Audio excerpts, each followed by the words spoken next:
बयानी के बाद अफसोसनाक खबर आपको आगाह करते चले मियां वाली से, जहां जीपीओ चौक में कार पर फायरिंग के नतीजा में बाप और बेटा मौका पर ही दम तोड़ गए, जबकि मां शदीद जख्मी है। तफसीलात जानते हैं बिग न्यूज़ के नुमाइंदे इसमतुल्लाह नियाजी से।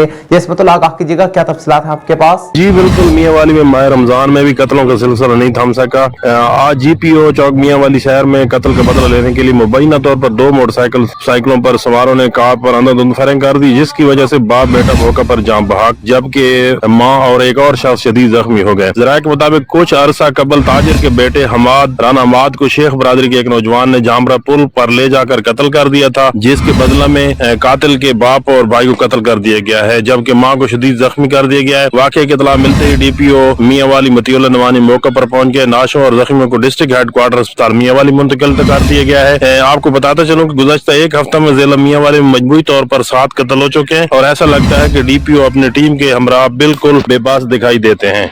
जी बहुत शुक्रिया इसमतुल्लाह नियाजी तफसीलात से आगाह करने का।